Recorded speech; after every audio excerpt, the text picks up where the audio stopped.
Hey guys, this is Greg Matthews with the Matt News Report. Just want to do a quick review of the new documentary film Before the Flood. Before the Flood is a documentary starring Leonardo DiCaprio and directed by Fisher Stevens. It's a really, really good documentary about climate change. Now, as you may or may not be aware, Leonardo DiCaprio is a huge advocate for climate change. He most recently got assigned by the United Nations to be the Secretary General by the Secretary General to be the UN Messenger of Peace with a special interest in climate change. So he's on a global scale. He is a spokesperson to the world for climate change. And in this documentary, it follows Leonardo DiCaprio all over the world. And he's looking at the different types of the big projects that these fossil fuel companies are doing as far as deforestation and the chemical plants and all the waste and the nastiness that you don't see really because, it's in these isolated areas or, areas even outside of, say, the United States or, more the advanced civilization where the people that are making these decisions and using these resources and putting the carbon into the air and poorly using bad judgment basically in adding to the problem, we don't see the effects. And that's one of the things that Leonardo DiCaprio shows in this documentary that you can see is he goes to the poles where you're going to see the most effects, where you're going to see the glaciers. He goes to the North Pole and he's meeting with scientists, and you see the glaciers have melted away. And you're like, wow, look at this, it's crazy. So rising sea level, that's going to be a problem. Miami's working on a $300 million project to put pumps in to pump water out of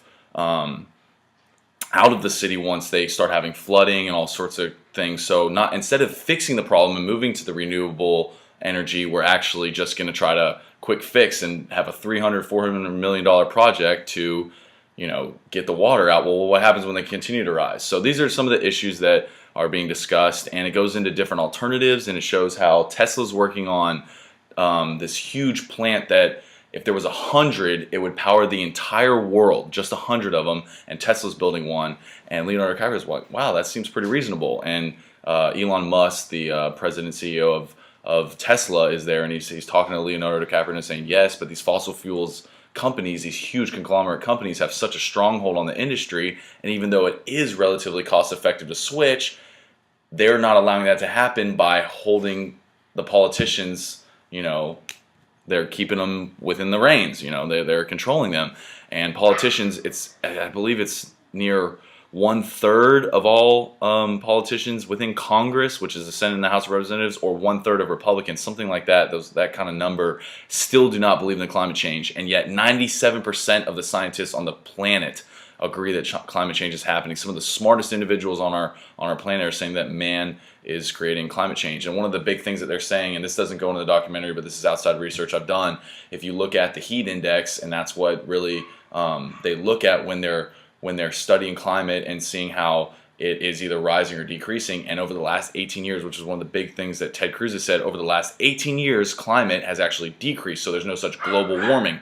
Well, if you look at it, the scale's like this: 1930, 1940, 1950, 1960, 1970, 80, 90, 2000, and then right around 2000 when Al Gore started talking about climate change, it dipped just a little bit. It kind of just dipped just a tad, and ever since then it's dipped a tad bit, but it's still on the up. And if you look at the scale, they go up and down, kind of like a typical graph that you're going to see with a stock. If it's gradually growing, it's going up and down the whole way, and you'll see that with climate, only that it's been so steep in the past 80 years that now, and also it could be that we're trying to, cut back on some of these things, emitting carbon into the atmosphere, deforestation, all the different kinds of things that go into, climate change and what affects it. But you got to check out the documentary. Again, it's called Before the Flood. It's a fantastic documentary. It shows Leonardo DiCaprio. Last thing I want to say is it shows him going to the two extremes. The North Pole, South Pole, Antarctica area, and then the equator, India, where you're seeing mass flooding and agriculture. They can't produce the amounts of food that they need to survive because they're having these floods and rising sea levels and all the things that are going to happen, that are going to continue to happen over the next few years if we don't make a change right now. And one of the things that's said is that the people that are in power, or the people with the voice, like many of us in the United States, we're the largest carbon per capita in the world. We're second to China, but China has way more people than we do. So per capita, we're number one in the world in emissions. We're the least efficient energy users. We waste everything. And so, I'm a culprit as well. But part of the thing is that renewable energy is starting to become more and more cost effective. A lot of places are doing it. Sweden, I believe it was a country that they're saying in the documentary says are going to 100% renewables, getting away from the fossil fuels. And one of the things that Leonardo DiCaprio said was, you go to these two extremes and you see the crazy, crazy things going on, and you go to some of these factories and see the nastiness that's going on there. The production is so large on such a big scale. You're like, how is this not eventually going to catch up to us? And you see it affecting those areas, and that's when you know that it's like, wow, look at this. But here in Orlando, Florida, in Denver, Colorado, in Los Angeles, California, in Boston, Massachusetts, in New York City, New York, you don't see those. Your summer might be a little bit hotter or a little bit longer, but you really don't think that much of it. And until it affects your daily life, you're not really going to look at that and see it as a problem. But the problem with this is that we don't recognize it now and take action now. It's going to get to a point where there's going to be no return, and it's going to be too late for us to try to change. Now, technology can advance and all these different things can happen, and hopefully we'll be able to save ourselves, but why not just be safe? We just had the Paris Agreement recently, 2 or 3 weeks ago. As it's discussed in the documentary, Leonardo DiCaprio thinks it's a good step, but it's not good enough. He actually interviews Barack Obama.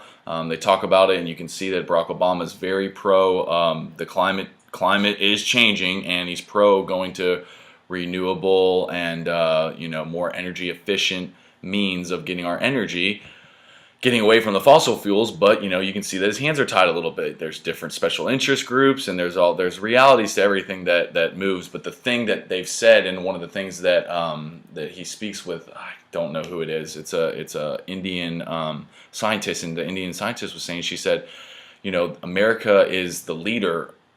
Once America starts getting on, other countries will start to follow. But when America doesn't see it as a problem, then the rest of the world doesn't really see it as a problem. And so when you have these different special interest groups saying, no, we can't get away from this, and tying the hands of these politicians and things, it's hard to get things passed. And until the people have to stand up and say, this is no longer what we want to switch, that's when you have change. It can't be a small group of people in Washington. That's what the misconception is that Washington's controlling everything, and and they're all corporate whatever lobbyists that are controlling them, and they're all corrupt and fraudulent in these things. But in reality, whatever the people truly want is what has to happen, because then they won't get reelected. So whatever the people want, whatever the constituents want, is what they're going to do or vote for.